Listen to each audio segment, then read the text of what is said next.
திருச்சியில் நடைபெற்ற திமுக மாநில மாநாட்டிற்காக தமிழகம் முழுவதும் உள்ள ஆட்களை ஏற்றிச் செல்ல அரசு பேருந்துகள் சென்ற நிலையில் தஞ்சை பழைய பேருந்து நிலையத்தில் பேருந்து வசதி இல்லாமல் பொதுமக்கள் பெரிதும் சிரமத்திற்கு ஆளாகினர். மேலும் சிலர் பேருந்து கிடைக்காத விரக்தியில் பழைய பேருந்து நிலையத்திலிருந்து சென்ற வெளியூர் அரசு பேருந்துகளை சிறைப்பிடித்து வாக்குவாதத்தில் ஈடுபட்டனர்.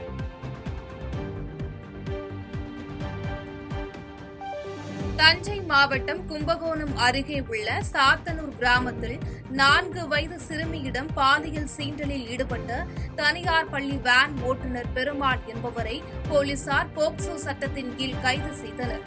குழந்தையின் பெற்றோர் திருநீலக்குடி காவல் நிலையத்தில் புகார் அளித்ததின் பேரில் போலீசார் விசாரணை நடத்தி நடவடிக்கை எடுத்துள்ளனர். சர்வதேச மகளிர் தினத்தை முன்னிட்டு செங்கல்பட்டு மாவட்டம் தாழம்பூர் ஊராட்சியில் 2000 பெண்களுக்கு முன்னாள் ஊராட்சி மன்ற தலைவர் தேவசித்தன் நலத்திட்ட உதவிகளை வழங்கினார். தையல் பயிற்சி முடித்த பெண்களுக்கு தையல் இயந்திரத்துடன் சேலை, பாத்திரம் உள்ளிட்ட பரிசு பொருட்கள் வழங்கியதுடன் அனைவருக்கும் அன்னதானமும் வழங்கினார்.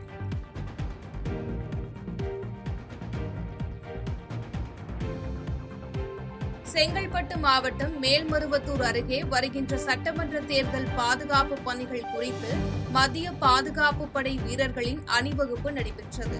வருகின்ற சட்டமன்ற தேர்தல் குறித்து பொதுமக்கள் பாதுகாப்பாக வாக்களிப்பது குறித்தான இந்தியன் தீபக் மத்திய பாதுகாப்பு படை வீரர்கள் கொடி அணிவகுப்பு நடத்தி விழிப்புணர்வு ஏற்படுத்தினர்.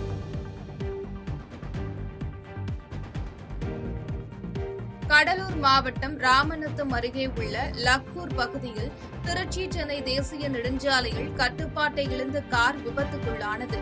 இதில் காரில் பயணித்த 7 பேர் சிறிய காயங்களுடன் அதிர்ஷ்டவசமாக உயிர் தப்பிய நிலையில் அவர்களை மீட்டு சிகிச்சைக்காக 108 ஆம்புலன்ஸ் மூலம் மருத்துவமனைக்கு அனுப்பி வைக்கப்பட்டனர். தொடர்ந்து இச்சம்பவம் குறித்து வழக்கு பதிவு செய்த போலீசார் விசாரணை மேற்கொண்டு வருகின்றனர்.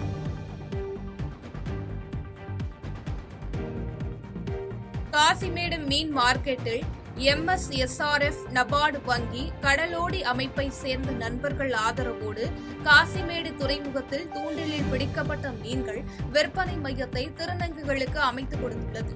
இதனை MSSRF தலைவர் சௌமியா சுவாமிநாதன் ரிப்பன் வெட்டி திறந்து வைத்து மீனவ பெண்களுக்கு நலத்திட்ட உதவிகளையும் வழங்கினார். இதுல ஃபர்ஸ்ட் டைம் இந்த மாதிரி ஒரு டிரான்ஸ்ஜெண்டர் குரூப் ஒரு ஃபிஷ் ஸ்டால் நடத்துகிறாங்க அப்படின்னு நான் நினைக்கிறேன். இது எல்லாருக்கும் ஒரு நல்ல எக்ஸாம்பிளாக இருக்கலாம். எப்படி இங்கே லோக்கல் கம்யூனிட்டி எல்லாரும் சேர்ந்து ஒத்துழைச்சா கோஆப்ரேட் பண்ணினா எங்கேயோ போக முடியும். நாங்கள் ஏசம் கேட்கல, தப்பான தொழிலுக்கு நாங்கள் போகல. நாங்கள் உழைக்கிறதுக்கு ஆசைப்பட்டோம். எங்களை தேடி நீங்கள் வாங்க, உங்களுக்கு பக்கான பொருள், நாங்கள் ஃப்ரெஷ்ஷான பொருள் நாங்கள் தரோம். மற்ற திருநங்கை அதாவது ஒரு முன்னுதாரணமாக நாங்கள் எடுத்து செய்கிறோம். மற்ற திருநங்கை அப்படி இருக்கிறாங்க இப்படி இருக்கிறாங்க, நாங்கள் அப்படி கிடையாது. நாங்கள் உழைக்க ஆசைப்பட்டுக்கிறோம், உழைக்கணும். அதே மாதிரி இந்த இடத்துல எங்களுக்கு பெரியவங்க ஏழை விடுறாங்க. அவங்க பேர் சொல்லக்கூடாது. பேர் கார்த்திகா பாம்பர்த்தி. அவங்க பேர் கார்த்திகா. அவங்க மீன் வியாபாரம் ஏழை விடுறவங்க வறுத்து வச்சு அவங்க பேர்ல நாங்கள் இருக்கிறோம். அவங்க எப்படி உழைக்கிறாங்களோ அந்த மாதிரி நாங்கள் உழைக்கிறோம். கடலூர் மாவட்டம் புவனகிரியில் பிரசித்தி பெற்ற ஸ்ரீ முஸ்டம் பூவராக சுவாமி மண்டகப்படி திருவிழா வெகு விமர்சையாக நடைபெற்றது. இதில் மாவட்ட காவல் கண்காணிப்பாளர் ஜெயக்குமார் பாதுகாப்பு பணியை பார்வையிட்டு சாமி தரிசனம் செய்தார்.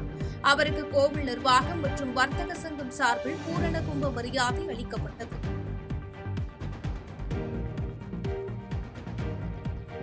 கடலூர் மாவட்டம் நெல்லிக்குப்பம் பகுதியில் விடுதலை சிறுத்தைகள் கட்சி மற்றும் இஸ்லாமிய ஜனநாயக பேரவை சார்பில் நடைபெற்ற இப்தார் நோன்பு திறக்கும் நிகழ்ச்சியில் சட்டமன்ற உறுப்பினர் நவாஸ் கலந்து கொண்டார்.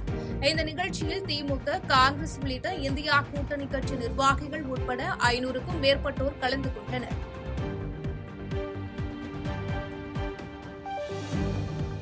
(2026) சட்டமன்ற தேர்தலை முன்னிட்டு நெல்லை மாநகர பகுதியில் சத்தீஸ்கர் மாநிலத்திலிருந்து வந்துள்ள எல்லை பாதுகாப்பு படை வீரர்கள் மற்றும் உள்ளூர் போலீசார் இணைந்து தீவிர வாகன சோதனையில் ஈடுபட்டனர். பொதுமக்களின் வாகனங்களை சோதனை செய்து ஏதேனும் பணப் பொருட்கள் கொண்டு செல்லப்படுகிறதா என சோதனை மேற்கொண்டனர்.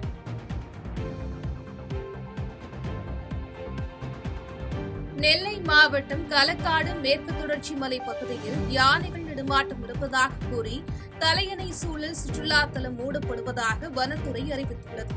மேலும் மறு அறிவிப்பு வரும் வரை இன்று முதல் சுற்றுலா பயணிகள் யாரும் அங்கு அனுமதிக்கப்பட மாட்டார்கள் என்றும் பயணிகள் சுற்றுலா வருவதை தவிர்க்க வேண்டும் எனவும் வனத்துறையினர் அறிவுறுத்தியுள்ளனர்.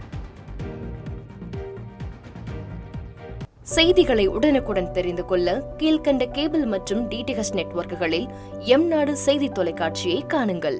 பாதகம் செய்பவரை கண்டால் நாம் பயம் கொள்ளலாகாது பாப்பா. மோதி மிதித்துவிடு பாப்பா, அவர் முகத்தில் உமிழ்ந்துவிடு பாப்பா. அண்மை செய்திகளை உடனுக்குடன் தெரிந்து கொள்ள இணைந்திருங்கள் எம்நாடு தொலைக்காட்சியுடன்.